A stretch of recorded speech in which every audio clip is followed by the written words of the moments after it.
बेचेंगे, हम एयरपोर्ट बेचेंगे, हम एफसीआई बेचेंगे, हम एलआईसी बेचेंगे, हम बिजली बेचेंगे, हम पानी बेचेंगे, हम बीपीसीएल बेचेंगे, हम पूरा हिंदुस्तान बेचेंगे।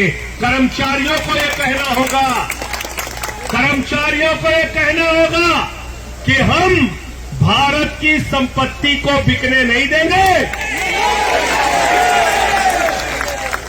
वो लोग सपूत कहलाते हैं जो मां बाप की संपत्ति को बढ़ाते हैं, और जो मां बाप की संपत्ति को बेचते हैं उनको क्या कहते हैं? क्या कहते हैं? जोर से बोलिए। तो एक कपूत सरकार देश के अंदर चल रही है, आपकी संपत्तियों को बेचने का काम कर रही है। आप इसमें लिखिए, हम सरकारी कंपनियों का निजीकरण नहीं होने देंगे। और एक चीज और याद रखना, यह आरक्षण की व्यवस्था अगर सरकारी विभाग ही नहीं रहेगा तो खत्म हो जाएगी अपने आप। फिर कहां रहेगी आरक्षण की व्यवस्था? अपने आप खत्म हो जाएगी। और अब तो सवर्णों को भी लड़ना पड़ेगा, क्योंकि तुम्हारा भी आरक्षण हो गया। इसलिए अभी अगला पिछड़ा मत करना सब लोग। मोदी जी ने सवर्णों के लिए ईडब्ल्यूएस का जो आरक्षण किया है वो भी खत्म कर देंगे अगर इसको अडानी को बेच दिया। एयरपोर्ट को बेच दिया, अडानी को बेच दिया। कहते हैं भारत माता की जय, हम भारत की रेलवे बेचेंगे। कहते हैं भारत माता की जय, हम कोल इंडिया बेचेंगे। अरे बेईमानो, भारत माता की जय भारत की संपत्ति बढ़ाने से होगी, बेचने से नहीं होगी। बेचने से नहीं होगी। एक कमजोरी हमारी इन बेईमानों ने पकड़ रखा है। एक कमजोरी से सबको बाहर निकलना पड़ेगा। कर्मचारी हो, मजदूर हो, किसान हो, नौजवान हो, व्यापारी हो, माताएं बहनें हो, जाति धर्म की कमजोरी से बाहर निकलिए और अपने मुद्दों की लड़ाई लड़िए।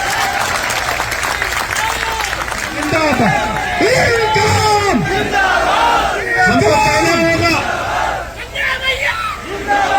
कि हम शिक्षा के नाम पर राजनीति करेंगे, हम स्वास्थ्य के नाम पर राजनीति करेंगे, हम सरकारी कर्मचारियों की एकता और उनकी तरक्की के नाम पर राजनीति करेंगे। बताओ, हिंदुस्तान में कौन सी संस्था है जहां पे 400 लोग सालाना मार दिए जाते हैं और सरकार उनको पूछती नहीं? इसकी लड़ाई सिर्फ आज जंतर मंतर पे नहीं होगी, इसकी लड़ाई पंजाब भैया जिंदाबाद, पंजाब भैया जिंदाबाद। इसकी लड़ाई जब संसद का सत्र चले तो उस समय आप लोग आइए। नवंबर महीने में शुरू होता है संसद का सत्र। इसी सदस्य जंतर मंतर पे पूरे देश के 4 लाख ट्रैक मेंटेनर को इकट्ठा कर लीजिए। पूरी सरकार आपके सामने नाक लगाने को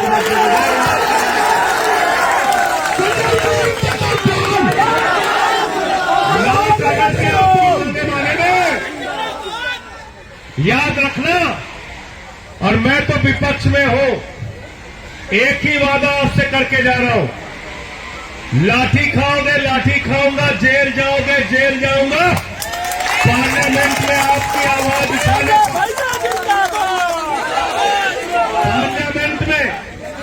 पार्लियामेंट में आपकी मांगों की आवाज अगले संसद के सत्र में पूरी मजबूती से उठाऊंगा। सुन लेना,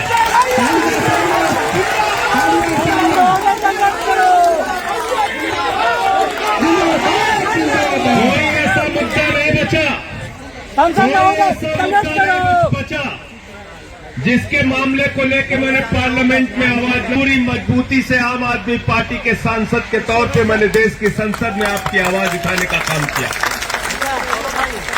और जब यहां रामलीला के मैदान में ओल्ड पेंशन की बहाली को लेकर कर्मचारी आंदोलन पर बैठे थे तो मैंने दिल्ली के मुख्यमंत्री अरविंद केजरीवाल जी से अनुरोध किया कि आप पुरानी पेंशन दिल्ली में बहाल कीजिए, और उन्होंने दिल्ली की विधानसभा में पुरानी पेंशन बहाल करने का प्रस्ताव पारित किया।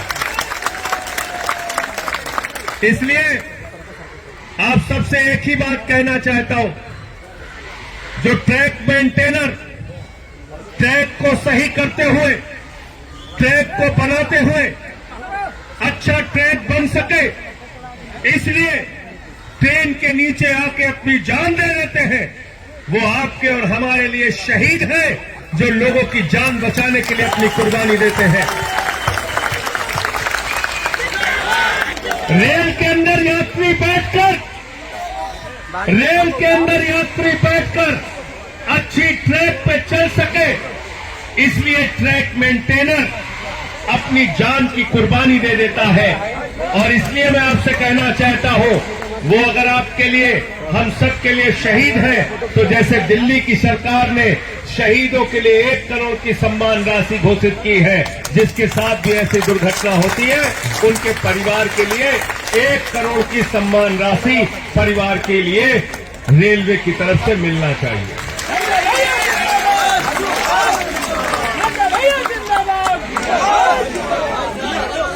प्रमोशन की जहां तक बात है, एलडीसी की बात आप लोगों ने कही, अगर आप नौकरी कर रहे हैं तो प्रोन्नत तो उसका हिस्सा है, नौकरी का, उसको प्रमोशन मिलना ही चाहिए जो रेलवे के ट्रैक मेंटेनर के तौर पे भर्ती होता है। और ऐसा नहीं है, मैं ये कह सकता हूं, भारत सरकार में बहुत सारे केंद्रीय मंत्री ऐसे हैं, भारतीय जनता पार्टी में बहुत सारे विधायक और मंत्री ऐसे हैं, कई तो मुख्यमंत्री ऐसे हैं जिनसे ज्यादा पढ़े लिखे ट्रैक मेंटेनर हैं। है कि नहीं बताओ? है कि नहीं? है कि नहीं?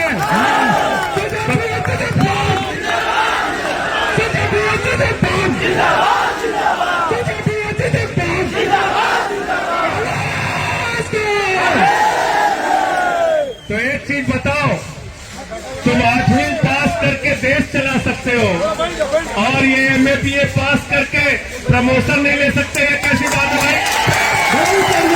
कैसी बात है?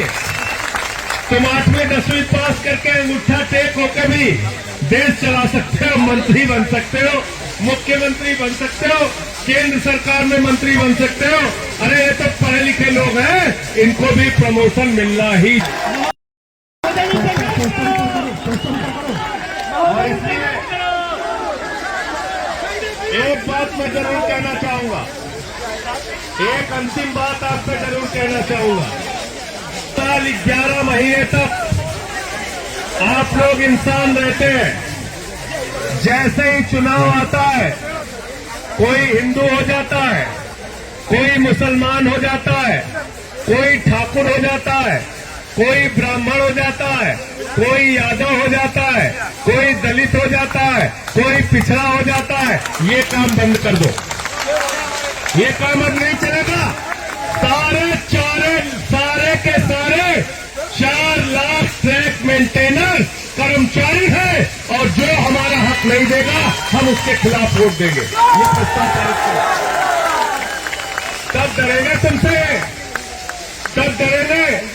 इन बेईमानों को मैं अच्छी तरीके से जानता हूं, अगर ये जान जाए कि 4 लाख परिवार हमारे खिलाफ वोट देने के लिए तैयार हो रहा है, तो याद रखना, फिर कोई भी सरकार आपकी मांगे मानेगी और मानेगी, उससे कम में गुजारा नहीं होगा। तो इसलिए साथियों और दोस्तों, आज अंत में एक ही बात कह के अपनी बात को समाप्त करूंगा।